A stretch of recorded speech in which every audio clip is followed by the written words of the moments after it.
j'ai un souvenir très présent sur les canaux de discussion, sur les réseaux sociaux et tout ça. J'en ai encore des frissons rien que d'y repenser. C'était un message des Italiens qui nous disaient: les gars, si vous savez fabriquer des respirateurs, commencez dès maintenant parce que c'est la cata. Et nous, on était encore à voir les gens rentrer dans les hôpitaux, tout ça, mais c'était pas encore le boxon et ça tenait encore un petit peu. Et donc on a commencé à regarder, de dire ok, qu'est-ce qu'on peut faire. Alors il y avait les histoires des embouts pour les respirateurs qu'ils n'arrivaient pas à trouver en Italie, donc ils avaient commencé à en imprimer en 3D, donc il y a eu cette piste-là. Il y a eu de se dire ok, on fait des masques parce que dans les hôpitaux ils en ont pas. Enfin voilà, et en même temps arrivaient effectivement les visions de ces soignants habillés en sac poubelle qui étaient pour moi catastrophique. On se dit bon sang, mais on est dans un pays comme la France et on vit ça, c'est terrible quoi. Et nous on se dit on sait faire des trucs quoi, vas-y, on pourrait les aider quoi. On avait vraiment envie de faire des choses. Et on va dire une semaine et demie, il y en a un qui a dit bah les visières c'est bien, ça fait pas de fausses promesses, ça surprotège pas donc on prend pas de risques. Il n'y a pas les histoires de contaminé, pas contaminé, vecteur de propagation ou pas vecteur de propagation et toutes ces choses-là. Ça aide, juste ça aide. Et puis ça fait du bien aux soignants parce qu'ils ont besoin de choses pour leur faire du bien parce que c'est dur pour eux, quoi. Et en une semaine à 15 jours, il s'est constitué des groupes partout, auto-constitués. C'est sorti vraiment ex nihilo, sans structure, sans rien. En tout cas, nous en Bourgogne-Franche-Comté, c'est sorti vraiment de volonté individuelle. Et ces groupes se sont mis à communiquer entre eux, de dire ah bah, nous on a un petit groupe là, on a quelques imprimantes 3D, on peut faire ça, nous on est un groupe ici et tout ça, et de faire de la coordination entre les groupes. Il y a des tableurs qui sont sortis avec référencer le nombre de machines, référencer le nombre de gens, le stock de plastique aussi, un inventaire global. Enfin voilà. Et ça, moi j'ai trouvé ça merveilleux, cette coopération qui s'est mise comme ça en marche spontanément. Tout naturellement, on s'est dit, bah, nous, dans notre petit groupe, on a quelques imprimantes 3D à la maison. Moi, j'en ai 2 du Labox à la maison. Vas-y, go, nous, on prend le quartier Nord-Côte d'Or et on y va. Au début, moi, c'est un groupe d'infirmières libérales qui nous a sollicité en disant on a vu ce que vous faisiez, et puis on a été, elles sont passées donc à la coordination départementale, donc les personnes qui chapeautaient un petit peu le réseau, enfin chapeautaient sans hiérarchie bien sûr, mais qui coordonnaient un petit peu le réseau au niveau départemental, qui nous les ont renvoyés en disant bah chez vous c'est eux qui s'occupent de ça, donc ça fonctionnait vraiment bien. Et puis une mère d'un petit village qui m'a dit moi j'ai aussi des infirmières, j'ai entendu parler de ce que vous pouviez faire, est-ce que tu peux faire quelques visières pour aider des infirmières. Et c'est parti comme ça. Et par traînée de poudre, en fait, on a commencé à avoir beaucoup de demandes de professions plutôt annexes à la santé, des gens qui visitaient des gens à cette époque-là pour des soins, pour des choses comme ça, les aides à domicile, toutes ces personnes-là qui flippaient clairement de ce qui arrivait et qui n'étaient pas équipées en masque, rien du tout. Donc qui avaient peur pour leur santé et éventuellement peur d'être vecteurs aussi pour les personnes qu'elles visitaient. Dans les faits, je ne sais pas combien de temps ça a duré, quelque chose comme 3-4 semaines, pas plus. Puisqu'après, on a commencé, les masques ont fini par arriver quand même jusqu'aux soignants, donc c'était moins présent. Nous, on a un petit peu continué dans la suite avec les dispositifs qui permettaient de tenir les élastiques du masque derrière les oreilles pour soulager les personnes qui portaient les masques toute la journée. On a réussi à le faire rentrer de manière tout à fait officielle en milieu hospitalier. Et on a continué pendant un moment pour justement en fournir régulièrement. Ils ont essayé de les désinfecter, des choses comme ça. Il y avait des tests qui étaient faits. Donc ça c'est allé quand même assez loin chez nous, avec la personne qui était en charge justement de la validation sanitaire dans l'hôpital, quoi. Je m'appelle Clem, je viens d'un lieu qui s'appelle l'Établi, qui a été créé sous forme de Fab Lab en 2017, mais aujourd'hui on évolue de plus en plus aussi vers des activités de Living Lab, donc on est plus un tiers-lieu protéiforme on va dire, et qui se trouve à Souston, au bord de l'océan, dans le sud des Landes. Ce qui s'est passé au moment du Covid, c'est qu'on s'est retrouvé à usiner en série et très vite tout un tas d'équipements de protection individuelle pour des établissements de santé ou médico-sociaux du territoire. La particularité à Souston, nous, c'est qu'on a 2 foyers de vie et d'accueil médicalisé pour personnes en situation de handicap moteur, qui fonctionnait dans un écosystème un peu clos, un circuit fermé. Je viens du monde de la santé, je sais ce que c'est. On est le premier employeur de la ville, mais on ne communique pas, on n'est pas ouvert sur la ville. Donc le Covid a été un temps où il y a eu cette connexion. C'était vraiment un mouvement national et même international, parce qu'on était sur des modèles de visières type Bilbao, parce que ça venait d'un Fab Lab là-bas. Et puis aussi sur tout le mouvement Maker contre le Covid et visières solidaires. Donc il y a eu des réseaux assez importants, structurés par les réseaux sociaux notamment. En local, on était plutôt les membres vraiment actifs, on va dire, du Red Lab et du réseau à échanger, donc plusieurs Fab Labs de la région toulousaine en particulier, et puis des acteurs un peu plus loin aussi, avec qui on a pu partager.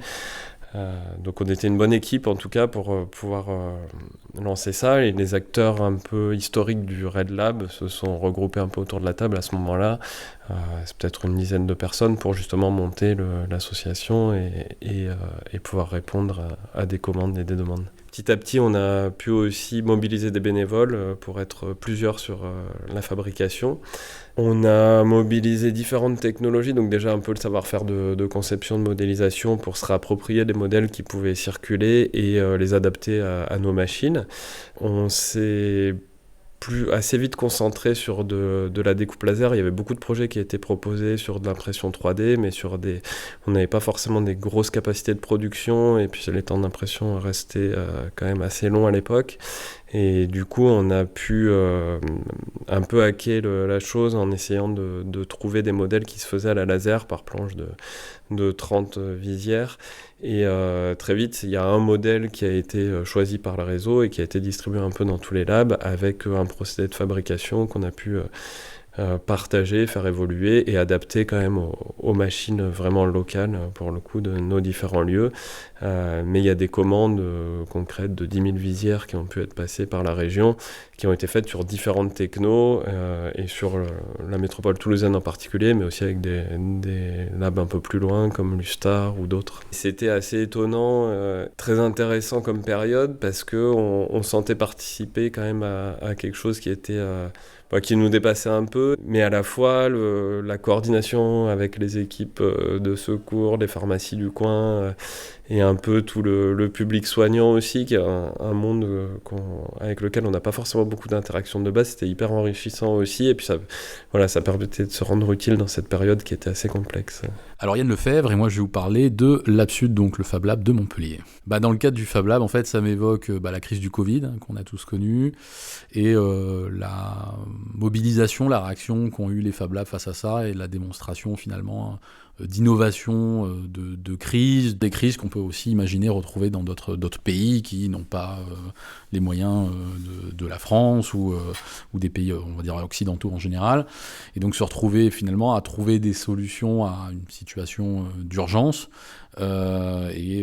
Finalement, qui a répondu, comment, et un mot qui est ressorti à ce moment-là de manière assez importante, qui était le mot résilience. C'est vraiment le mot qui a suivi derrière et qui a été utilisé à travers pour dire la résilience, en tout cas une des définitions, qui est la réaction des variations environnementales, notre capacité à nous adapter à des variations importantes de notre cadre de vie. Assez rapidement, on a été sollicité, c'est-à-dire que tout le monde s'est mis à chercher des solutions, et d'un coup, on a vu des histoires de bricolage, voilà. Et une fois que l'idée, on l'a vu un peu sur les réseaux sociaux, sur les médias, a émergé. Oh tiens, c'est quoi ces Fab Labs, c'est quoi ces trucs, on cherche des solutions. Ah mais attendez, il y a des gens qui fabriquent des trucs, avec des imprimantes 3D, est-ce qu'il n'y aurait pas moyen de, au lieu de pas avoir de respirateurs, est-ce qu'on peut pas, tant pis, en fabriquer un, même s'il n'est pas certifié, même s'il n'est pas, est-ce qu'on peut pas fabriquer des visières, est-ce qu'on peut pas fabriquer des masques, est-ce qu'on peut pas, trouver des solutions qui, effectivement, là on s'est un peu heurté aux notions de normes françaises qu'on adore, et là on a dû trouver des solutions à la MacGyver, et quoi de mieux que les Fab Labs pour répondre à ça. Et donc ce qui a vraiment été surprenant, c'est qu'on est pile tombé dans l'ADN du Fab Lab, qui était de se dire, à un moment donné, cet esprit un peu qu'on retrouve dans les hackathons, où on nous pose un problème, il faut y répondre le plus rapidement, le plus efficacement possible, avec les moyens qu'on a et les compétences qu'on a. Je pense qu'à ce moment-là, on s'est tous sentis animés d'une forme de se dire, les gars, d'habitude on bricole des robots, on développe des projets pour rigoler, et là on n'était plus dans un sujet qui faisait rigoler, quoi. Le ressenti qu'on a eu nous, c'était, je pense, c'était une forme de petit peu de fierté de mettre enfin ces éléments-là de mettre en jeu nos compétences pour quelque chose qui nous dépasse, quoi, voilà, qui soit un sujet sérieux et qui montre que aussi le modèle qu'on défend, un peu alternatif, de compétences, d'empowerment des personnes, de se dire on est en capacité nous-mêmes, chez nous, et c'est ce qu'on a vu d'ailleurs. Alors il n'y a pas besoin d'un Fab Lab pour faire ça, il y a plein de gens qui ont des imprimantes 3D chez eux et qui se sont mis à imprimer des systèmes pour attacher les masques, des visières, des choses comme ça. Donc on a eu aussi les fruits un peu des Fab Labs. Il ne faut pas oublier que les imprimantes 3D, tout ça, sont des choses qui sont nées dans les Fab Labs, qui sont beaucoup développées dans les Fab Labs, que les compétences qui en sont sorties finalement sont pour la plupart initiées des Fab Labs. Mais je pense que voilà, c'était j'ai envie de dire l'heure de gloire, même si c'est pas le bon terme, parce que c'était une période de crise. Mais en tout cas, on a pu démontrer que les Fab Labs proposaient quelque chose d'alternatif et qui pouvait répondre à des cas, comme c'était le cas ici, des cas atypiques finalement. Voilà. On a commencé par se poser des questions. On a vu les besoins arriver dans les médias et dans les réseaux sociaux. On a commencé un petit peu à se préparer de nous-mêmes en se disant qu'est-ce qu'on peut faire pour répondre à ça. Et finalement, dans la foulée, on a eu les demandes du CHU, de cabinets d'infirmiers, etc., qui effectivement se retrouvaient dans des problématiques. On n'a pas de visière, on n'a pas de masque, etc. Est-ce que vous pouvez nous fabriquer quelque chose ? Et donc là, on a secoué nos méninges. On a fait... alors, c'est marrant parce qu'on a rencontré finalement les problématiques d'une industrie. La supply chain, parce qu'en plus, on était en plein confinement, donc en fait, le Fab Lab, évidemment, était fermé au public, et donc on avait des autorisations pour circuler, donc l'équipe se retrouvait, au moment où on a déclenché le démarrage, qu'on a eu, par exemple, les commandes du CHU, donc on a eu des phases de prototypage, donc il a fallu dimensionner, on a créé sur le fil donc des prototypes de visières, et qu'il fallait que ça réponde à un certain cahier des charges, donc il fallait quand même un confort de port, il fallait que ça soit réglable, il fallait que le film qui soit devant, qui constitue la visière, soit interchangeable. Donc il a fallu comme ça ménager, tester plein de choses, et on est vraiment rentré dans une logique agile, comme on aime bien dans le fail quick, fail easy, comme on dit dans le jargon des Fab Labs, de faire des échecs, quoi. On teste, hop, on a des machines qui permettent de fabriquer rapidement, on imprime, on découpe à la laser, et on voit. Et donc on a fait des modèles imprimés en 3D, on a fait des modèles à la découpe laser. Évidemment, on a essayé à chaque fois de trouver des techniques parce qu'il fallait produire le plus rapidement. L'impression 3D, c'est bien, ça fait des trucs super évolués, mais c'est très lent. La découpe laser nous permet de travailler des matériaux plus solides et de les découper beaucoup plus rapidement. Donc il a fallu faire les prototypes, et ensuite il a fallu aussi approvisionner les matières premières, parce qu'évidemment, par contre, toutes les entreprises étaient à l'arrêt, y compris les sociétés qui fournissent des matériaux. Donc on est allé un peu toquer à toutes les portes, et on a eu ces fameux problèmes de supply chain, de sourcer des matériaux, que ça corresponde aux attentes, voilà, et que on s'est mis à faire la petite usine, quoi, et découper à la laser, monter, assembler, contrôler et livrer les pièces à ceux qui nous les avaient demandé, quoi. Alors je suis Julia Sorlin, cofondatrice d'un tiers-lieu qui s'appelle l'Usine à la Tour du Pin dans l'Isère. Et je suis directrice de ce lieu. Le lieu a été ouvert en décembre 2019, juste avant la crise Covid. Alors, la crise Covid, effectivement, a été un choc dans le sens où, quand vous préfigurez une structure pendant 2 ans, que vous l'ouvrez et que 3 mois après, on vous demande de la fermer parce que vous n'êtes pas, effectivement, acteur essentiel de l'économie, ça oblige à se repositionner, de se poser des questions et être très résilient en fait pour arriver à sortir et faire vivre la structure et la faire passer cette période chaotique. On a mis 1 semaine à réaliser un peu ce qui nous arrivait. Et après, on a très vite rejoint des mouvements d'entraide en fait sur des dispositifs de protection qui manquaient à l'époque. Et on a commencé à participer en fait au mouvement Maker sur la production de masques, de visières ou autres dispositifs. Et on s'est vite rendu compte en fait que ce qui était proposé et par rapport à la masse de ce qui était demandé, ça allait pas le faire en termes d'impression 3D notamment, où c'était très long. Donc on a commencé à designer en fait des nouveaux produits avec des matériaux qu'on avait et notamment tout ce qui était plexi ou autre. autre et on s'est retrouvés avec des problèmes d'approvisionnement des matières à un moment donné quand on a eu vidé nos stocks. Et donc on a repensé les choses différemment et ça a été une belle aventure humaine parce qu'au final on a monté des partenariats avec des industriels où en 15 jours en fait on est passé d'un prototype à une mise en industrialisation avec de l'injection plastique et de la production grande série. C'est possible en fait de faire des choses rapidement et bien et de pallier en fait à des manques et nos lieux sont suffisamment agiles et résilients en fait pour faire ce genre de choses. Et derrière, on a été pareil sollicité par le département pour découper du tissu, pour des couturières volontaires, pour des centaines de milliers de masques pour les habitants du département. Donc nous, on a vécu un Covid pas comme les autres parce qu'en fait, on travaillait presque en 2-8 avec des armées de bénévoles qui venaient nous aider alors que tout le monde était cloîtré chez soi. Voilà. Ça s'est fait très naturellement finalement parce qu'il y a eu, comme un peu partout en France, des élans de solidarité et des gens qui voulaient être pas dans l'acceptation mais dans l'entraide et dans la mobilisation. Et finalement, quand on a eu quelques médias en fait, qui ont cherché un peu les initiatives qui se créaient sur le territoire, on a été relayés en fait, dans des médias.